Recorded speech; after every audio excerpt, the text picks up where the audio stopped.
1 2 3 4 5 ज ए राप्रपा सबले भनौँ ज ए राप्रपा ज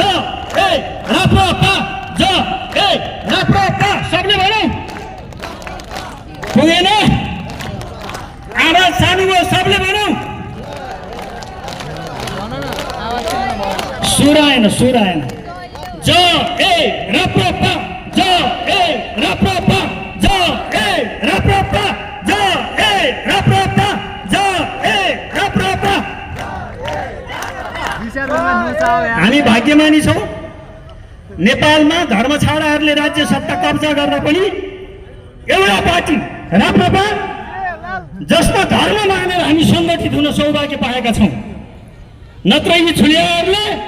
हामीलाई हाम्रो धर्मको लागि आफ्नै देशमा धर्म नमान्ने अवस्था ल्याउनु रहेछ जुन राजाले देश बनायो त्यो राजालाई निषेध गर्ने हुन्छ जुन हिन्दूले देश बनायो त्यही हिन्दूलाई निषेध गर्ने आज पनि एनजिओका खेतालाहरू हरेक 5 वर्षमा राप्रपाको भोट बढ्छ भनेर टुक्रा टुक्रामा सङ्गठित भएर आउँछन् 74 मा आए 78 मा आए अहिले पनि आउँदैछन् भोलि पनि आउँछन् तर हामी सानो होस् ठुलो होस् हिम्मतले काम गरेर विधर्मीहरूलाई एक दिन हराउनै पर्छ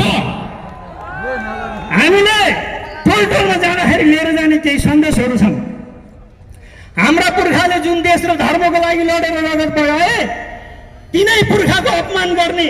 धर्मनिरपेक्ष दल खोल्ने नयाँ खोले पनि पुराना खोले पनि ती एउटै विचार र सिद्धान्तका दाजुभाइ हुन् भन्ने कुरा हामीले नयाँ पुस्तालाई पनि बुझाउनु पर्नेछ कांग्रेस र कम्युनिस्टको धर्मनिरपेक्ष मानेर नयाँ जुनसुकै पार्टी जुनसुकै दल जुनसुकै नेताले खोले पनि त्यो धर्म छाडा पार्टी हो धर्म छाडा पार्टीलाई भोट हाल्ने धर्मद्रोही हो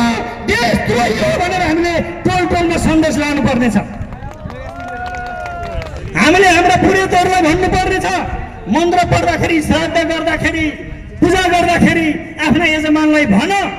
तिमीले जतिसुकै पितृको नाममा श्राद्ध गरे पनि धर्म छाडा नेतालाई भोट हाल्छौ भने तिम्रा पितृले तिमीलाई सराप्छन् तिम्रो छोरा नाति अधोगतिमा जान्छन् भनेर भन्नुपर्छ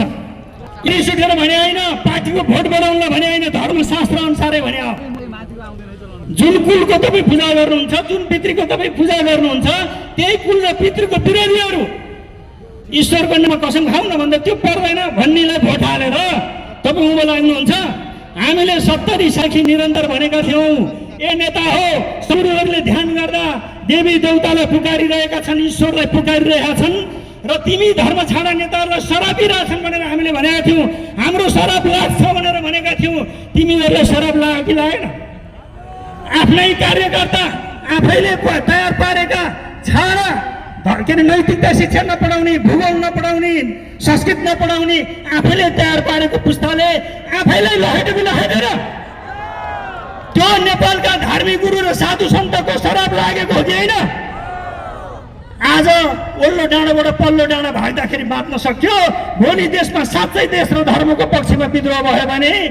छन अप्ठ्यारो दिन आउँछ हामी राक्षसलाई प्रहलादलाई राक्षसको कुलमा प्रहलाद जस्तो सपुत जन्मोस् भन्ने चाहनेहरूले कांग्रेसका कम्युनिस्टका नेताहरूले कुटाइ खाएको हामीलाई मन पर्दैन उनीहरूको सद्बुद्धि आओस् जसरी एउटा डाका ध्यान साधना गरेर वाल्मीकि बन्न सक्छ रत्नाकर डाकु भने नेपालका कांग्रेस कम्युनिस्ट धर्म छाडा र देशद्रोही दलका नेताहरूलाई हाम्रो आश्रममा आउनु योग साधना सिकाउँछौँ चरित्रमा बस्न सिकाउँछौँ जसरी 3 चोटि नेपाल बन्ने पैसा तिमीहरूले भ्रष्टाचार गरेर खायौ 7 पुस्ता तिमीहरूले नर्कमा जाने बाटो खोजिसक्यौ मठ मन्दिरको देश हो बुद्ध जन्मेको देश हो सीता जन्मेको देश हो पशुपतिनाथको देश हो अगति गर्नुभन्दा अगाडि आफ्नो गुरुकुलमा जाऊ नजिकका गुरु खोज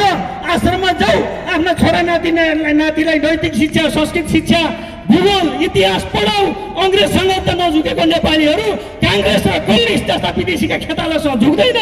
आज केही कुरो मिलेको छैन केही सिक्वेन्स मिलेको छैन आज हामीले सोचे जस्तो भएको छैन तर एक दिन यही राप्रपाले बनाएको समूहबाट एउटा त्यस्तो युग पुरुष निस्किन्छ जसले यो दुनियाँलाई देखाइदिनेछ सनातन धर्म भनेको के हो बहुलवादी चिन्तन भनेको के हो बहुलवादी धर्म भनेको के हो एकलवादी क्रिस्चियन र मुस्लिमले सबको विरोध गर्न सिकाउँछ भने हामीले सबैलाई माया गर्न सिकाउँछौँ तिहारमा हामीले कुकुरलाई पूजा गर्छौँ, वृक्षलाई पूजा गर्छौँ, गाईलाई पूजा गर्छौँ, दाजुभाइलाई पूजा गर्छौँ। त्यसै गरी चराचर ब्रह्माण्ड 9 ग्रहदेखि लिएर 33 कोटी देवतालाई पूजा गर्छौँ। तिमीहरू एकलवादीलाई ज्ञान सिकाउनलाई राप्रपाकै सङ्गठनबाट ओमकार परिवारभित्रै एउटा योजक तत्र दुर्लभ भने जस्तो एउटा त्यस्तो नेता निस्किन्छ। त्यो दिन हाम्रो आन्दोलन सार्थक हुन्छ। हामीले हाम्रा नेताहरूलाई बनाउन सकेका छैनौँ, सिँगार्न सकेका छैनौँ। जब जब राक्षसहरूले यो पृथ्वी नै कब्जा गरेका थिए, स्वर्ग कब्जा गरेका थिए, सबै देवी देवता मिलेर चण्डी बनाएका थिए। इन्द्रले पनि साथ दिएका थिए, शिवले पनि साथ दिएका थिए, विष्णुले पनि साथ दिएका थिए। त्यसै गरी राप्रपाका वडा अध्यक्ष, मेयर र सांसदहरूलाई हामी सबैले तन मन धन दिएर जिताएर यो देशको इतिहास जस्ताको जस्तै चलाउनको लागि हामीले शुभकामना दिनुपर्छ। त्यसको तयारी गर्दै जतिवटा चुनाव आए पनि, जतिवटा क्रान्ति भए पनि धर्म र देश नमान्ने क्रान्तिका विरुद्ध लाग्ने प्रेरणा तपाईँ हामी सबैलाई शक्ति प्रदान होस् भन्दै म फेरि बिदा लिन्छु। अहिलेको भनेको मिले छैन, एकचोटि मिलौँ, म छुट्टी लिन्छु। किन पछाडिबाट चिट आउँछ, धेरै बोलेर के गर्नु। युट्युबमा फेसबुकमा आएको छँदै चाहिँ चिट आइसक्यो। चिट आइसक्यो रे फेरि एकचोटि जय राप्रपा भनौँ। तर त निन्द्रामा उठेर आए जस्तो न्याउमा पनि गरेर जितिँदैन विद्रोहीलाई। नाभिदेखि आवाज निकालेर भनौँ, देश दुनियाँ सुन्ने गरी भनौँ, जय राप्रपा, जय राप्रपा, जय राप्रपा, जय राप्रपा, जय राप्रपा। यो ताली ठोक्दा आफ्नै उपचार पनि हुन्छ। यस्ता कुरा सुन्नु छ भने मलाई कार्यक्रम बोलाउने गर्नुहोस्। ओडादेखि केन्द्रसम्मका कार्यक्रम गर्दा ताली यसै गरी बजाउने, जय राप्रपा यसै गरी भन्ने र जय गरेर छोड्ने। हस्, धन्यवाद।